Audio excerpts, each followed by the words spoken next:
história da literatura infantil tem um fato que é fundamental, que os relatos estão relacionados sempre com a tradição oral, que vem da oralidade, que vem os contos contados pelos avós, os contos contados em culturas para ensinar as suas crianças. Então, é na tradição oral que a gente encontra, esse relato oral transmite. Então, também a ideia da rima é importante. A rima sempre ajuda, né, na lembrança, é mais fácil de lembrar, mas encontramos nos relatos dos povos originários, por exemplo, as explicações desde da sua mitologia, inclusive dos animais ou da natureza que estava rodeando eles. Então,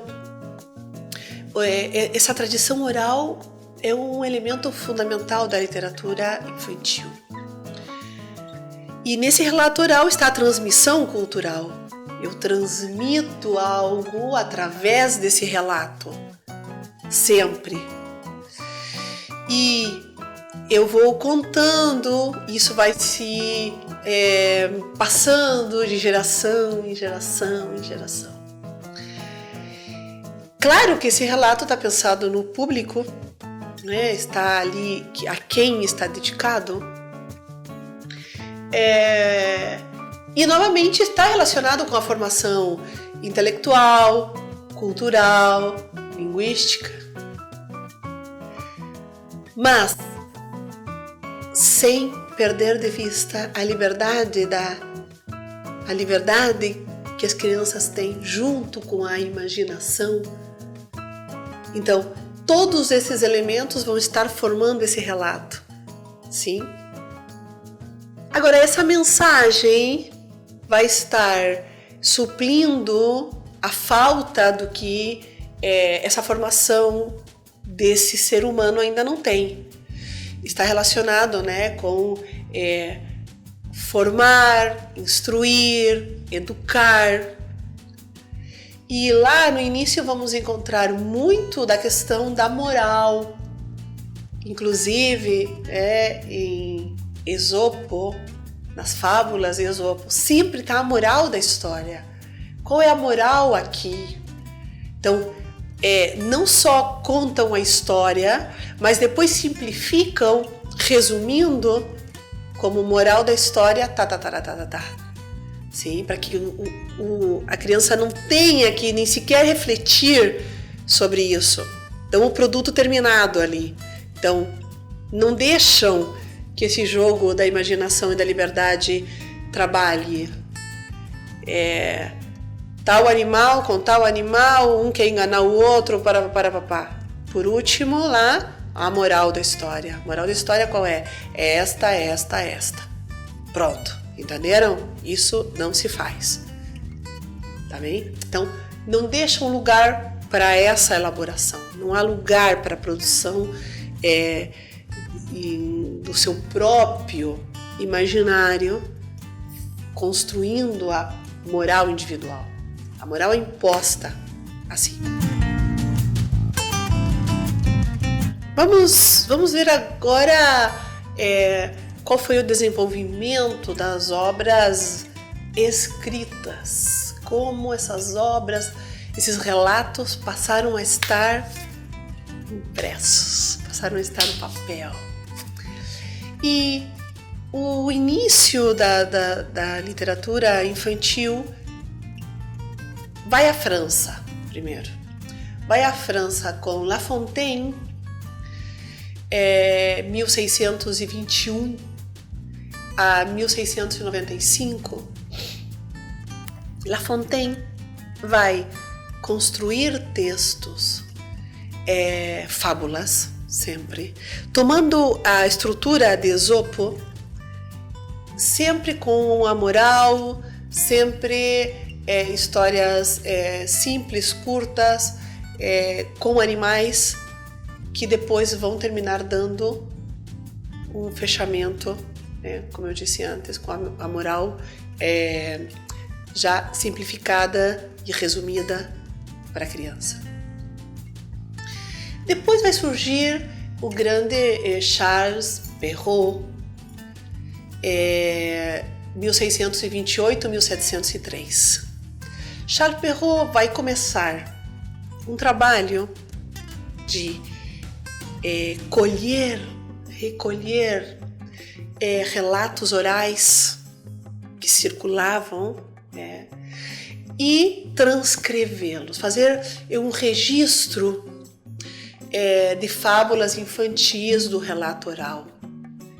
E vamos nos encontrar com grandes obras transcritas por Perrault. A Bela Adormecida, Pequeno Polegar, O Gato de Botas, uma versão do Chapeuzinho Vermelho. Por que eu digo uma versão? Porque os famosos irmãos Grimm, que nasceram e estiveram no que hoje chamamos Alemanha, eles estiveram entre 1785 e 1863, também vão recolher, vão procurar essas obras que faziam parte das fábulas orais e vão escrever, por exemplo, João e Maria, vão escrever Chapeuzinho Vermelho de novo, sei lá, A Gata Borralheira, Os Músicos de Bremen, os clássicos da literatura. E muitas vezes contos que foram escritos por Perrault, depois os Grimm também reescreveram, porque também nessa parte da Europa aparecia essa lenda, esse mito. Então também nos relatos orais apareciam esses personagens. Então você vai encontrar muitas vezes, mas tal é de Perrault ou é dos Grimm? Não, tem uma versão de cada um, de vários dos contos clássicos. Mais adiante vai aparecer,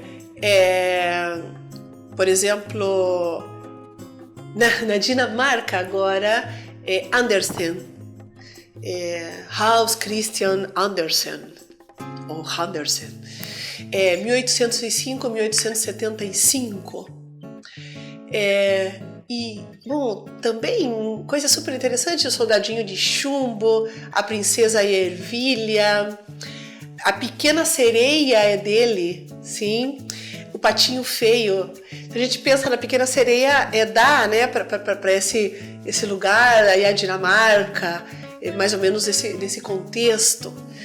Mas todos eles têm a mesma coisa em comum, todos os 4, que partiram de relatos orais que tinham sido contados de geração em geração em geração. Lógico que no momento da escritura todos colocaram algo de si, todos eles eram escritores, todos eles tinham escrito poesia, o teatro, os Grimm também eram professores. Então todos eles procuraram esses elementos que achavam que eram interessantes para as crianças e colocaram o seu toque, todos puseram o seu elemento. E daí surgem os contos clássicos da literatura mundial, que vão ser tantas vezes retomados, tantas vezes relidos, tantas vezes reeditados. Sim? Aqui é a origem deles, então. No século XIX, a literatura infantil estava delimitada pela literatura produzida na França, na Alemanha, na Dinamarca, com as obras clássicas que a gente falou antes. E claramente estavam traduzidas nos diferentes idiomas e era mais ou menos o que circulava, tá? Mas, por exemplo, em Portugal, não só tomaram e traduziram essas obras, mas também construíram desde o mesmo lugar, tomando relatos orais. Tá? Então vamos ter, por exemplo, a Guerra Junqueira, que em 1913 escreve ou publica contos para a infância. Era uma seleção de contos dedicado às crianças. E mais adiante, Adolfo Coelho vai agora publicar Jogos e Rimas Infantis em 1883. Vai, se tingindo de uma questão mais interessante, sempre, lógico, focado nesse relato oral. Esse relato oral, partindo dos lugares onde estava cada um, lógico, vai ter características específicas desses lugares, Então, as crianças vão se sentir mais representadas porque está falando de coisas relacionadas com o lugar de onde elas são. Isso é vital, partir de relatos orais. Então, essa é uma tradição que se manteve geralmente na literatura infantil. É partir disso, sim. Bem, chegamos ao Brasil. O que acontece no Brasil quando começa a surgir a necessidade de obras para crianças? O aumento da escolarização no Brasil, o crescimento de instituições que estavam formando as crianças, surgia a necessidade de textos focado para crianças, para o ensino, basicamente, como coisas como cartilhas para ensinar idiomas, para ensinar geografia, para ensinar os conteúdos em geral. Não tinha, isso nem sequer estava produzido muitas vezes em português. Então, já vinha da Europa em outras línguas, os professores que vinham trazendo esse material e esse material era dado aos alunos assim. Imaginem o que resultava, um desastre. E os contos clássicos também chegavam, na melhor das sortes, vinham de Portugal, assim como estavam, e as crianças brasileiras liam esses textos assim. E em outros casos chegavam os textos diretamente ou em alemão ou em francês, e coitadinha das crianças brasileiras, era um horror, era melhor não ler nada do que ler essas coisas. Bem, até que um dia temos um grande senhor que começa a traduzir as obras ao português e com uma questão muito interessante. Ele era italiano, Hansen, Carls Hansen. Ele era alemão, não italiano, desculpe, ele era alemão e, tinha chegado ao Brasil, se naturaliza brasileiro, ele fica dando aulas no Colégio Dom Pedro e não começa a pensar na necessidade da tradução e começa a traduzir. Então, você vai começar a encontrar textos, por primeira vez um texto publicado no Brasil dos contos clássicos. Então, ele vai traduzir os contos dos Grimm, ele vai traduzir Dom Quixote, por exemplo, ele vai traduzir os contos da Mil e Uma Noites, ele vai trazer essas obras ao Brasil. Então, é o primeiro momento, a primeira vez que um texto de literatura infantil é publicado no Brasil.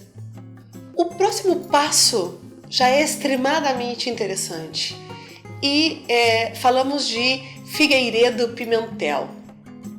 Toda uma figura, dentro da literatura.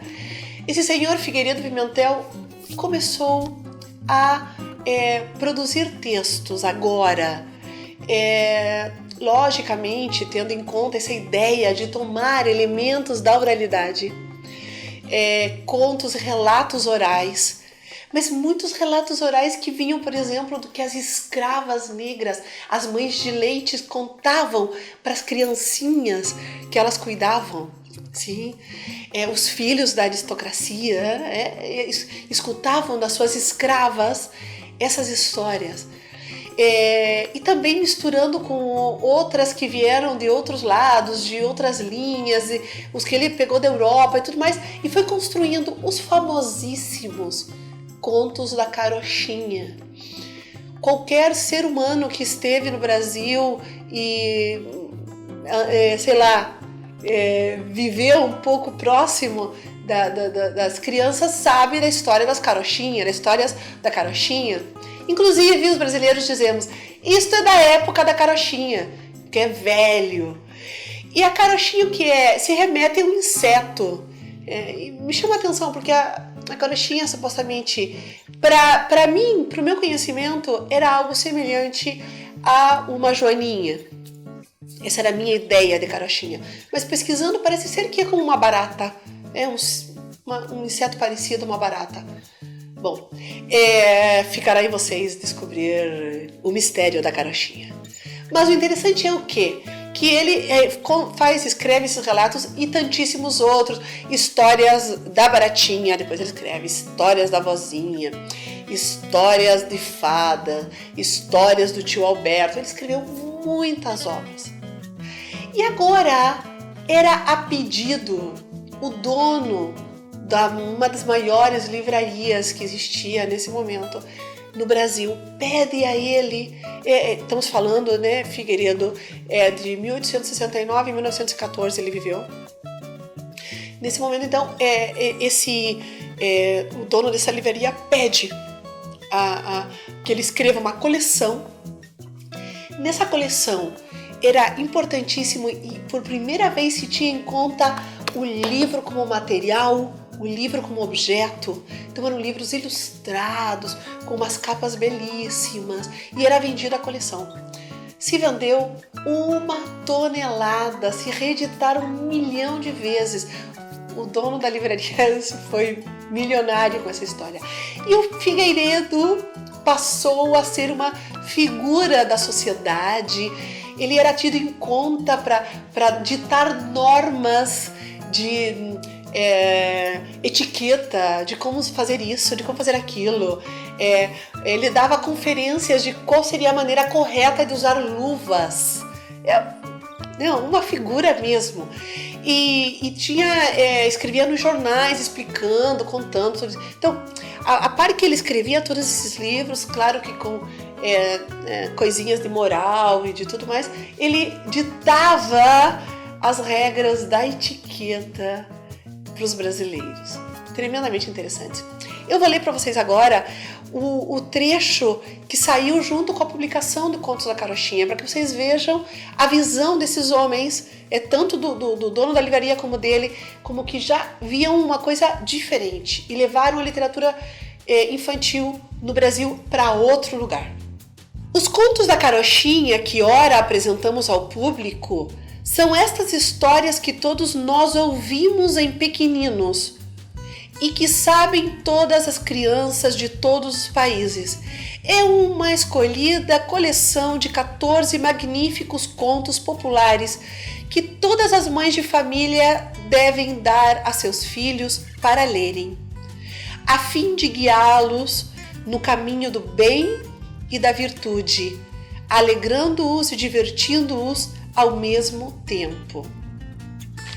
Então, além de apresentar os contos, além de falar que esses contos já eram conhecidos por todos, está dizendo que as mães devem comprar esses livros para os seus filhos e vai ser o primeiro momento em que o livro então vai se ter em conta como objeto, como tal, e que além de formá-los, né, para ser bons e de virtude, também vão alegrá-los, eles também vão se divertir.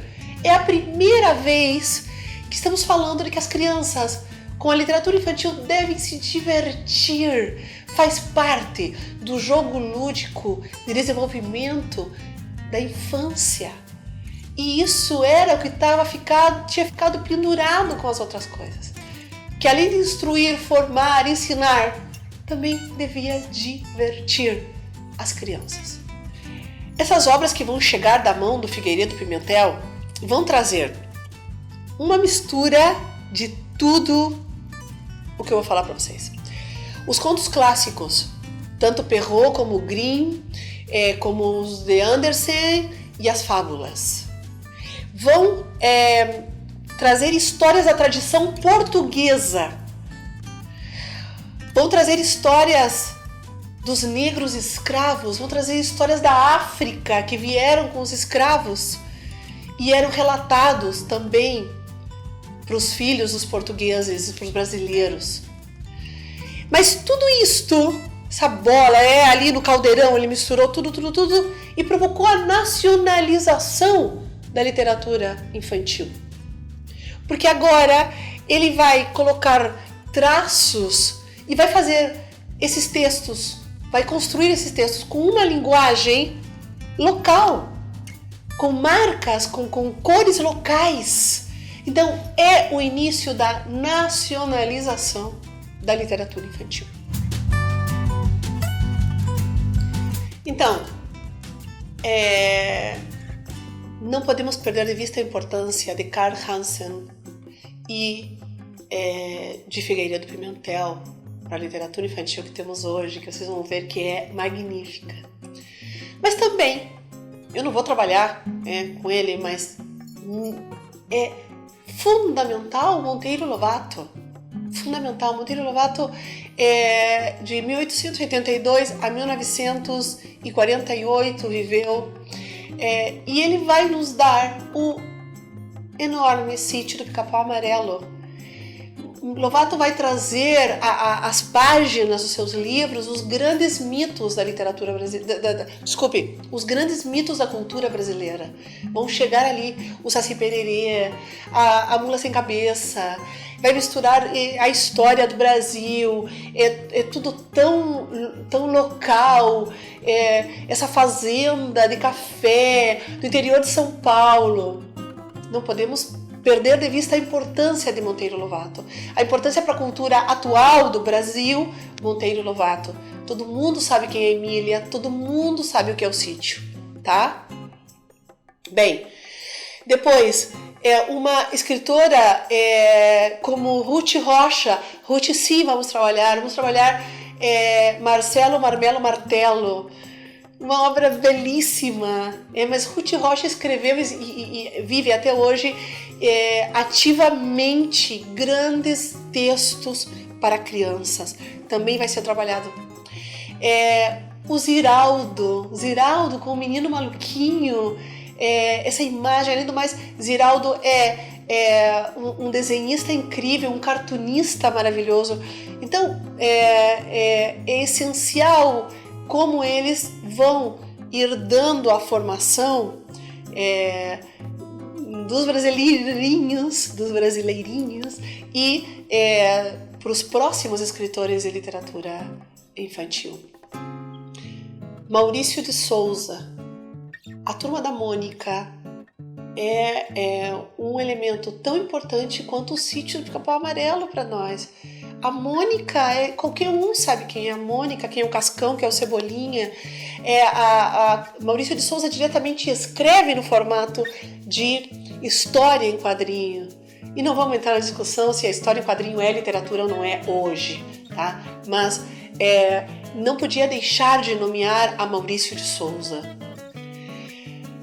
Cecília Meirelles, enorme poetisa brasileira, vai nos dar ou isto ou aquilo, obra que vamos ver agora nesse seminário.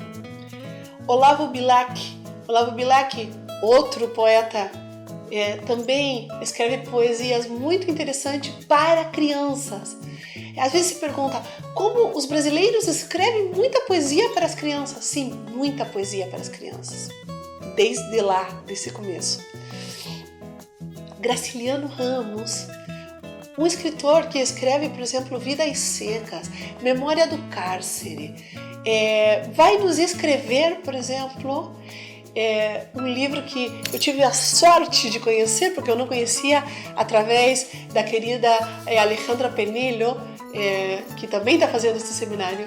E a Alejandra contou para mim, no seu exame, sobre este livro. Eu pesquisei e adorei. que se chama A Terra dos Meninos Pelados. Incrível, realmente, vocês vão estar lendo comigo agora.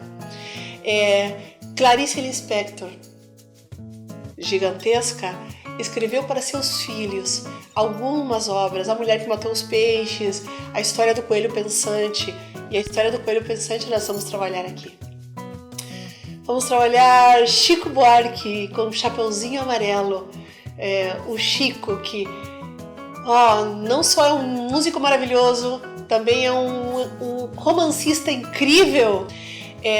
Também escreveu para crianças, escreveu o Chapeuzinho Amarelo, que é editada em 1997 com ilustrações de Ziraldo. Ziraldo faz a ilustração do Chapeuzinho Amarelo. E bom, agora tem também vocês vão estar assistindo um vídeo que é Chapeuzinho de Todas as Cores. Tem uma série de capítulos e com a música de Chico. Bem, esses artistas enormes. Vamos trabalhar de Chico também os Saltimbancos, que Saltimbancos é uma obra de um argentino que, estando na Itália, escreve isto no momento das ditaduras militares na América Latina. Ele escreve esse texto que depois é elevado pelo Chico ao disco. Do disco participam músicos como Nara Leão, como não quero esquecer o nome dela, a Miúcha. Todos eles fazem as vozes dos animais que aparecem em Saltimbancos. E já esse músico que se chama Luiz Bacalov, que é esse argentino, ele toma como base os músicos de Bremen, essa história desses animais que vão escapando das suas realidades e decidem formar uma banda. Bom, algo parecido vai acontecer nos Saltimbancos. Vamos trabalhar ainda um poeminha de Drummond. Vamos trabalhar textos, eu já falei para vocês, de Onde Jaque de Angola, de Saramago de Portugal, de Mia Couto de Moçambique, também de Portugal, mas que nasceu na Angola, mas ele se considera português, o Walter Mãe. Bom, isso vai ser mais ou menos os textos que a gente vai estar vendo. Agora eu vou deixar que vocês tomem seu tempo de leitura, que são muitas obras mais curtinhas, todas, claro, são obras para crianças, mas eu quero que vocês leiam tranquilos. A gente volta para se encontrar mais adiante, analisando, vendo algumas dessas obras. Bem, muito obrigada, bom tempo de leitura para vocês e a gente está se vendo logo e estamos conversando pelo fórum. Até mais!